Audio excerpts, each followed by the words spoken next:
आय दोगुनी होगी और सेक्टर आत्मनिर्भरता की ओर बढ़ेगा। इन कार्यक्रमों के शुभारंभ और उन्नत प्रौद्योगिकी की मदद से विशेष रूप से बिहार राज्य का पशुपालन और डेयरी सेक्टर कई गुना बढ़ने की ओर अग्रसर है। धन्यवाद महोदय। अब हम पूर्णिया जिला चलेंगे, जहां श्रीमती मोनिका भारती माननीय प्रधानमंत्री जी से संवाद के लिए सीमेंट प्रोडक्शन स्टेशन में उपस्थित हैं।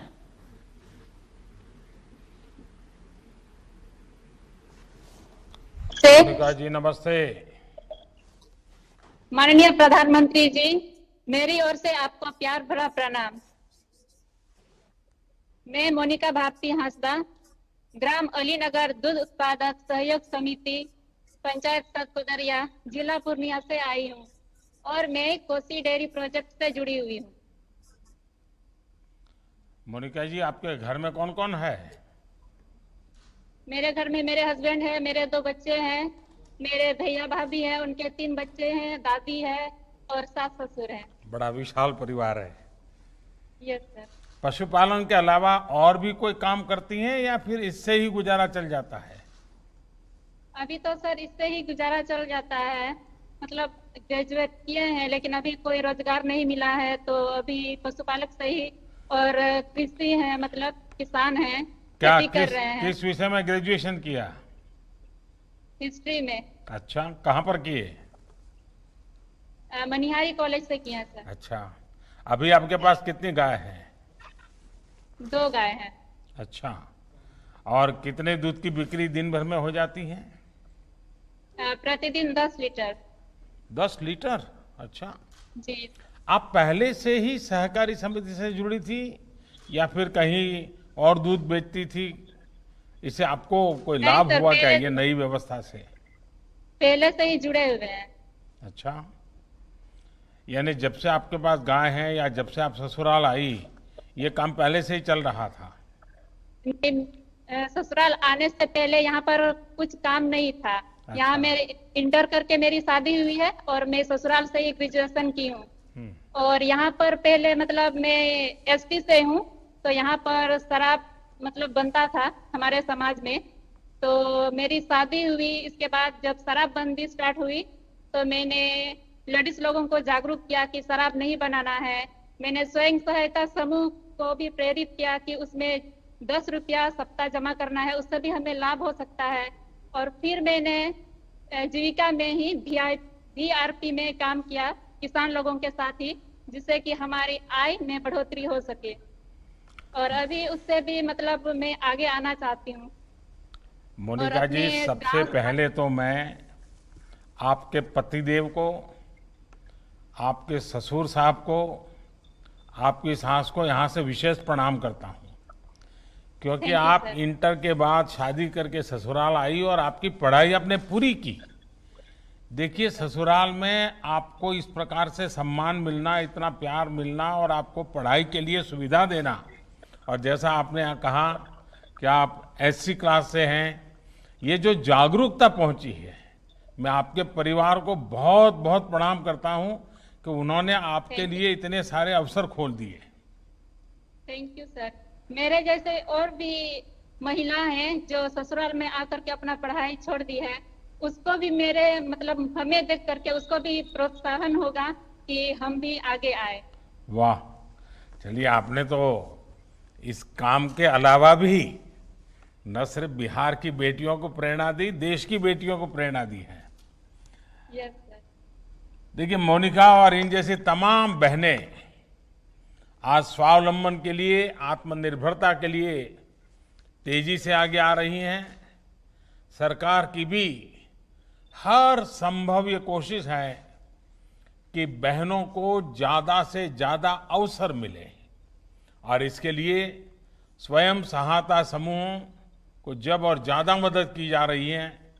मुझे विश्वास है कि पशुपालन में तो वैसे भी परंपरागत रूप से ही हमारे यहाँ पशुपालन का काम हमारी माताओं बहनों ने ही संभाला है, लेकिन अगर उनको आधुनिक तकनीक का उनको सहारा मिल जाए, उनको ज्ञान भी मिल जाए और व्यवस्था भी मिल जाए, और पशुओं की अच्छी नस्लें अगर मिलना शुरू हो जाए, उनके स्वास्थ्य की जांच भी आसानी से संभव हो जाए, और जिसकी दिशा में बिहार सरकार भी काफी प्रयास कर रही है, गिरिराज जी के नेतृत्व में भारत सरकार भी अनेक नए नए प्रकल्प चला रही है।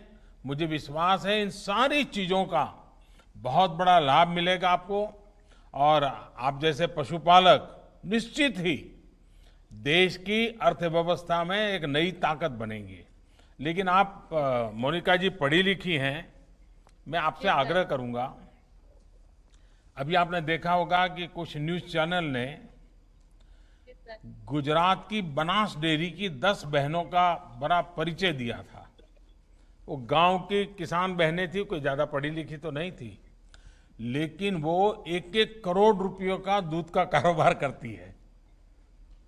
यानी अपने आप में सिर्फ पशुपालन और दूध का काम।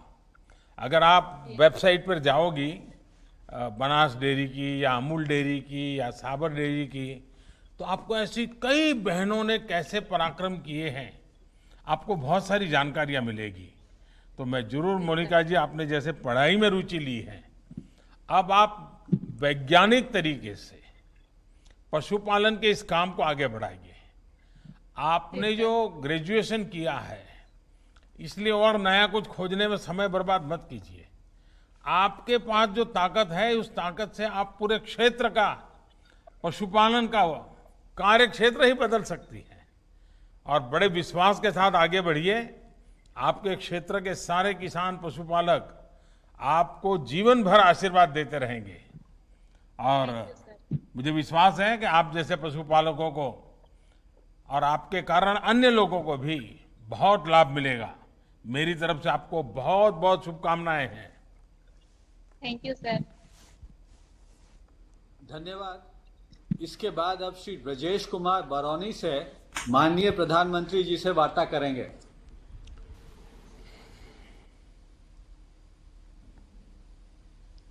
हेलो, माननीय प्रधानमंत्री को मेरा सादर प्रणाम। मैं ब्रजेश कुमार, ग्राम कोड़े, थाना गढ़पुरा, जिला बेगूसराय, जो दूध संघ बरौनी के अधीनस्थ आदर्श किसान दुग्ध उत्पादक सहयोग समिति का एक सदस्य किसान हूं। हमारे पास 20 छोटे बड़े पशु हैं, जिसमें 2 मुर्राह नस्ल की भैंसें हैं, बाकी विभिन्न नस्लों की गाय हैं। उसमें एक हमारे बिहार की मूल नस्ल बछौर की गाय और 2 उसके बछड़े भी हैं। ब्रजेश जी, आप पढ़ाई लिखाई की या बस ऐसे ही पशुओं की सेवा में लग गए? सर, हमने पढ़ाई की है। मैं ISM धनबाद से diploma in electronics and telecommunication की पढ़ाई की। उसके बाद हम दिल्ली हाई टेक्नोलॉजी सॉल्यूशन से एम्बेडेड सिस्टम डिजाइनिंग की भी पढ़ाई प्राप्त की है। अरे वाह, आपके पास तो काफी कुछ ज्ञान भी है और उसमें भी टेक्नोलॉजी का ज्ञान है। आपने पढ़ाई की है और उसके बाद भी आपने इस क्षेत्र को चुना है। देखिए, यही चीजें देश में प्रेरणा देने वाली है। तो खेती, किसानी और पशुपालन के इस काम में आपका मन लग रहा है, या आपको लगता है कि नहीं ये तो ठीक है, अभी टेम्पररी कर रहा हूं, कुछ और करूंगा, ऐसा मन करता है क्या?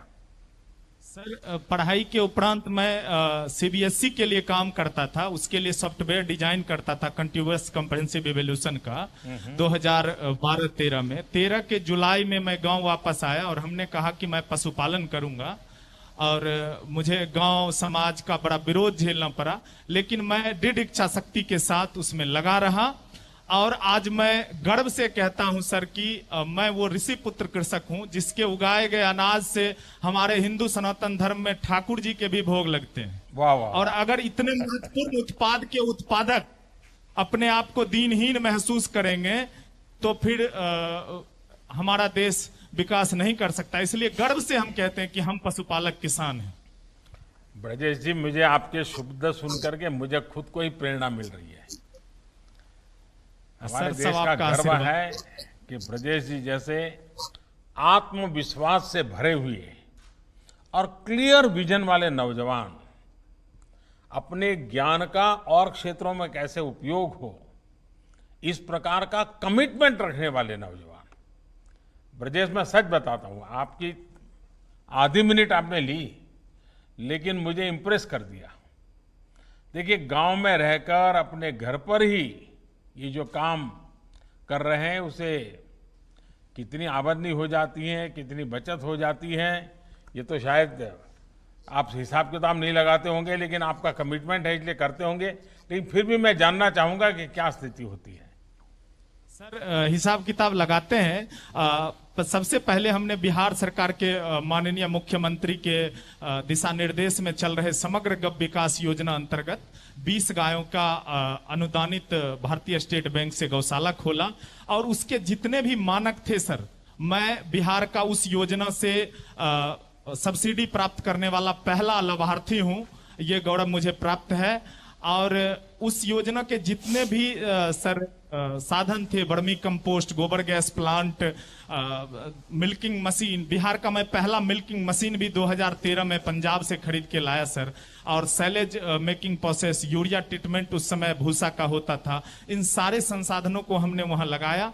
बाद में दुग्ध संघ बरौनी के सानिध्य में आने के बाद माननीय अध्यक्ष विजय शंकर सिंह और प्रबंध निदेशक सुनील रंजन मिश्रा साहब के सानिध्य में आने के बाद हमें नेशनल डेयरी डेवलपमेंट बोर्ड की एक डेलीगेशन जब हमारे यहाँ आई, तो उसके बाद उन्होंने हमारे यहाँ एक कॉन्सेप्ट लाया सर कि माइक्रो ट्रेनिंग सेंटर, कि एक पशुपालक किसान ही किसानों को उनके भाषा में उनके स्तर तक आकर उन्हें प्रशिक्षण दे। तो इस योजना के तहत हमारे यहाँ एक sir national dairy development board के गाइडलाइन में और बरौनी डेयरी के सौजन्य से माइक्रो ट्रेनिंग सेंटर लगा, जिसमें हम अभी वर्तमान में 5000 किसानों को 1 डे ट्रेनिंग भी दे चुके हैं सर। और भी छोटे छोटे वहां पे जो दूध समितियां चलती हैं, मैं उसका अध्यक्ष हूं सर। और हमने छोटे छोटे की मुर्गी के लिए या गाय के बछड़ों के लिए इस तरह के छोटे छोटे पशु आहार के भी एक छोटा सा यूनिट खड़ा किया है, जिसके माध्यम से हम जो पशु आहार बाजार में या हमारे दूध संघ के माध्यम से बछड़ों के लिए काप स्टार्टर, मुर्गी के लिए, बकरी के लिए नहीं मिलती है, वो हम किसानों को सस्ते और सुलभ दे सकें। दूसरा एक हमने अपना प्रयास किया है सर कि हम स्कूली बच्चों को जाके अपना समय देके और उनको बताएं कि कृषि और पशुपालन का हमारे मानव जीवन में क्या योगदान है। मानव जीवन में कृषि और पशुपालन की भूमिका पे हमने सैकड़ों जगह जगह स्कूलों में और बच्चों के बीच जाके अपना एक कार्यक्रम किया सर। मैं आपकी बातें सुन करके 2 सुझाव देता हूं। एक, जो आप बच्चों को जाकर के मोटिवेट करते हैं और आप टेक्नोलॉजी से जुड़े हुए, क्यों ना आप अपनी एक ऐप बनाएं, जिस ऐप में एक 10-12 मिनट का हर हफ्ते में 2 बार एक बच्चों को समझ आए पशुपालन का, खेती का, टेक्नोलॉजी का, ऐसे छोटे छोटे छोटे विषय आप उनको ऑनलाइन पढ़ाएं। हो सकता है आपकी बहुत बड़ी रीच हो जाएगी। देश में भी कई लोग होंगे जो आपकी इस 10-10 मिनट की वीडियो, और हर सप्ताह तय होगा भाई आप सप्ताह में 2 दिन इतने बजे अपलोड करेंगे, मतलब सब लोग इंतजार करेंगे, क्योंकि आपके पास टेक्नोलॉजी हो और मैं देख रहा हूं कि आपके पास समझ भी है। दूसरा, ये कोरोना काल समाप्त होने के बाद मैं विशेष रूप से चाहूंगा कि आप समय निकालिए और आपके इलाके के किसान, उन सबको मैं गुजरात भेजने की व्यवस्था करूंगा। और वहां ये जो अमूल का काम चल रहा है, डेयरी का कैसा काम चल रहा है, किस प्रकार से जुड़ता है, एक हफ्ते भर रह करके आप उसको देख के आइए। मैं गिरिराज जी को कहूंगा कि वो इसकी व्यवस्था करें, और मैं भी देखूंगा कि आपका वहां जाना और सारी चीजें देखने का मौका मिले। तीसरी एक बात मैं कहूंगा कि भारत सरकार की एक गोबर धन की योजना है। जैसे आप गोबर गैस का प्लांट चला रहे हैं, लेकिन 40-50 गांवों का संयुक्त, फिर लोग अपने यहाँ पुराने जो बूढ़े पशु हैं उनको छोड़ नहीं देंगे, रखेंगे, क्योंकि उसके जो वेस्ट हैं आज उसकी की कीमत मिलती है। और आप एक बहुत बड़ी मात्रा में ऊर्जा का केंद्र बना सकते हैं। तो गोवर्धन योजना जो भारत सरकार की है, उसका भी फायदा लेने की दिशा में आप जरूर सोचिए। मैं गिरिराज जी को बताऊंगा कि वो आपके संपर्क में रह करके, क्योंकि आपने बड़ा रिवॉल्यूशनरी कदम उठाए हैं और एक दीर्घ दृष्टि के साथ कदम उठाया, ऐसा मैं अनुभव कर रहा हूं। और जब गांव के व्यक्ति के पास से ये धरती के अनुभव को सुनता हूं तो सचमुच में मेरे लिए बड़ी खुशी बात होती है।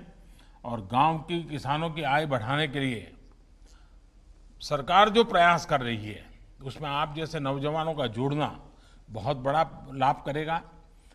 हम लोगों ने, आपने देखा होगा, कई पुराने कानूनों को बदल दिया है। कई कानून जो किसानों के लिए एक प्रकार से जंजीर बन गए थे, उनको हमने हटा दिया है। आपको या आपके गांव के किसानों को इसकी जानकारी मिलती रहे, इसके लिए लगातार प्रयास करना चाहिए। मैं फिर एक बार आपको बहुत बहुत बधाई देता हूं और पूरे गांव के लोगों को जिस प्रकार से आपने जोड़ा है, अगल बगल के गांव को जोड़ा है और आधुनिकता, टेक्नोलॉजी इस दिशा में जोड़ा है, देश के पढ़े लिखे नौजवानों के लिए आपका ये प्रयास बहुत ही प्रेरक है। मेरी तरफ से आपको बहुत बहुत शुभकामनाएं हैं। धन्यवाद। अब मधेपुरा के प्रधानमंत्री मत्स्य संपदा योजना के लाभार्थी श्री ज्योति मंडल जी की बारी है, जिनका फिश फीड मिल का उद्घाटन माननीय प्रधानमंत्री जी द्वारा किया गया है।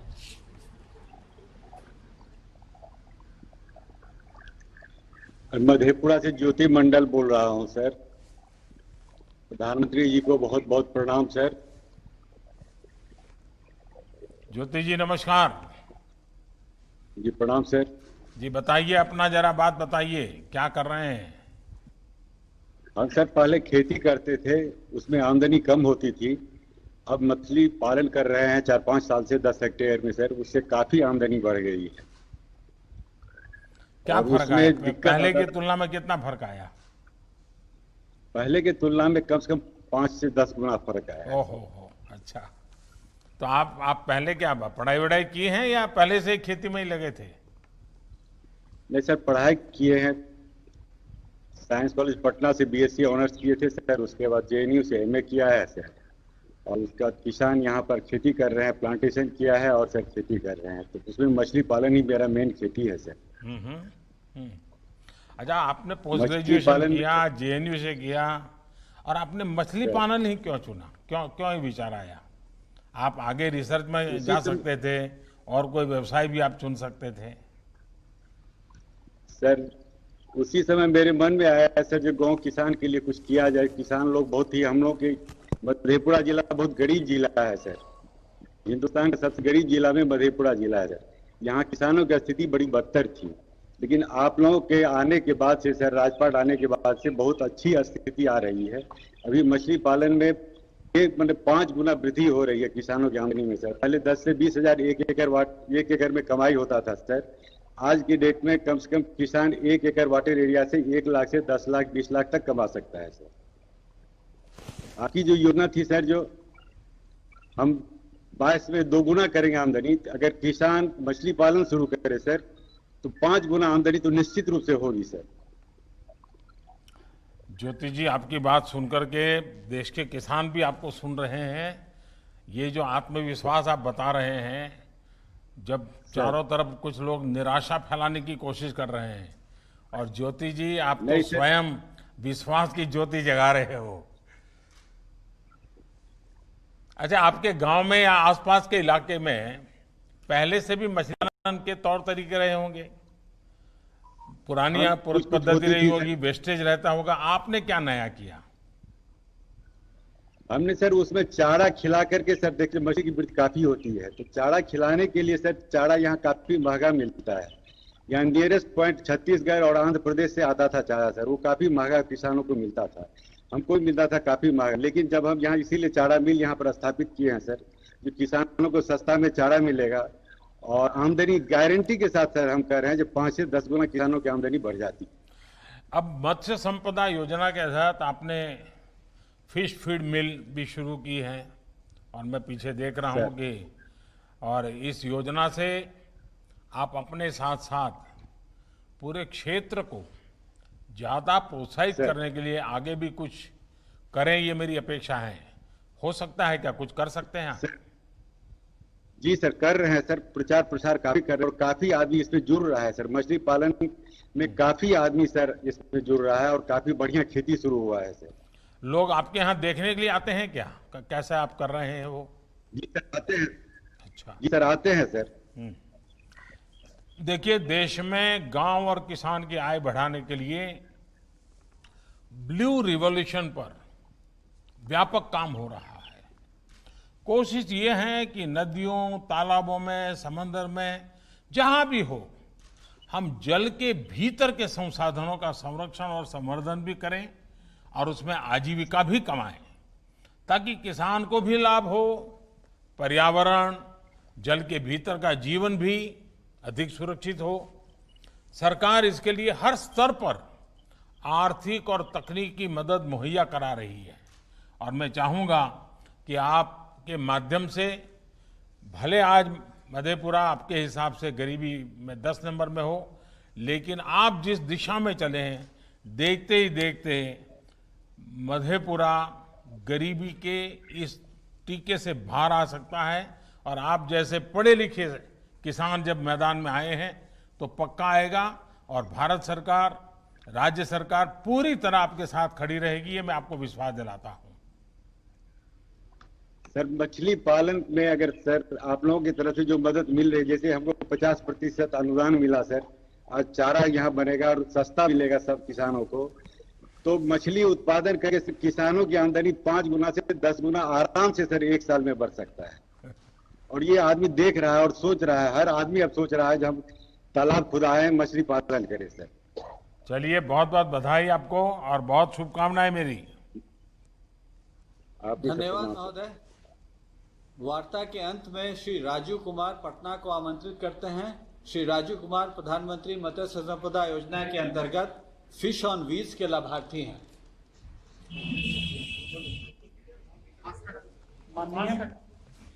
माननीय प्रधानमंत्री महोदय जी, आपको सादर प्रणाम करता हूं। मैं पटना जिला के रहने वाला हूं। मैं पहले कृषि का कार्य करते थे, अब मैं 4-5 वर्षों से मछली पाल रहे हैं। माइक नजदीक ले जाइए।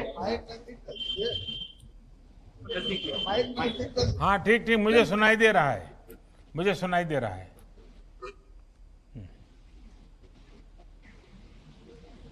इस योजना की जानकारी हमें अखबार और जिला मत्स्य पदाधिकारी से मिली, पर हमें तालाब से मछली बिक्री करने पर ज्यादा मुनाफा नहीं मिल पाता था। अब हम इस तालाब की मछली बेचने पर ज्यादा मुनाफा मिलेगा, इससे हमारी आमदनी बढ़ जाएगी। राजू जी, आप पहले से ही मछली से जुड़ा काम करते थे, कुछ और करते थे, फिर इसमें आए, क्या हुआ? पहले हम स्टडी कर रहे थे, 3-4-5 सालों से पालन की जानकारी मिली और हम इसमें निकल गए।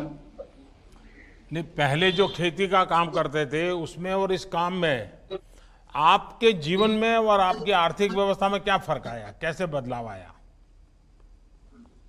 पहले हम कृषि से ज्यादा मुनाफा नहीं कर पाते थे, फिर इस मछली पालन में करने से जानकारी मिला और इससे 4-5 गुना मुनाफा मिला। नहीं, ये जो फिश ऑन व्हील्स योजना से आप जुड़े हैं, क्या इससे आपका काम बेहतर होगा क्या? यानी आपको लगता है कि आपका कारोबार बढ़ेगा और जो आपने सपने हैं वो पूरे हो पाएंगे?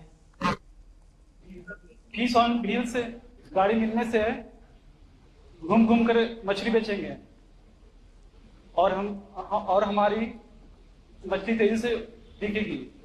अभी कितनी जगह पे पहुंचाते हैं आप? ये व्हील लेकर के जाकर के कितनी जगह पे पहुंचाते हैं आप? अभी सर शुरुआत है सर, अभी शुरुआत है। इतना से पहली बार हमको लाभ मिला सर। नहीं, देखिए, आपकी पहचान बन जाएगी, फिर तो लोग तय करेंगे भैया शाम को 5 बजे आप यहाँ मिलते हैं, 3 बजे यहाँ मिलते हैं, दोपहर 2 बजे यहाँ मिलते हैं, सब लोग आप मालूम होगा कि आपके पास पहुंचना है तो कैसा, ऐसा बराबर परफेक्ट प्लान कर लिया है आपने? अभी सर नहीं किए हैं सर। हाँ, नहीं तो कर लेना चाहिए। लोगों को पता होना चाहिए कि आप कहाँ पर कितने बजे किस कोने में खड़े होंगे। तो जो भी आपका क्लाइंट है, कस्टमर है, उनको पता होगा कि आपके पास यहाँ पहुँचना है, तो आपको बहुत सुविधा बढ़ेगी। देखिए राजू जी, एक प्रकार से आप पूरी तरह से आत्मनिर्भर होने की दिशा में आगे बढ़ रहे हैं और हो जाएंगे, मेरा पक्का विश्वास है। मछली भी अपनी ओर से, मछली से जुड़े ज्ञान पान का व्यवसाय भी अपना, देखिए ये अपने आप में बहुत बड़ी बात है। और इसलिए राजू जी, मेरी आपको बहुत शुभकामनाएं हैं। मत्स्य संपदा योजना का लक्ष्य की यही है कि ज्यादा से ज्यादा युवाओं को फिशरीज से जुड़े सेक्टर में उत्पाद से लेकर के वैल्यू एडिशन के काम में जोड़ा जाए। और इससे दो काम होंगे, एक तो व्यापक मात्रा में रोजगार तैयार होंगे और दूसरा हमारा एक्सपोर्ट बढ़ेगा, जिससे देश के पास ज्यादा संसाधन आएंगे। तो मेरी आप सबको बहुत बहुत शुभकामनाएं राजू जी।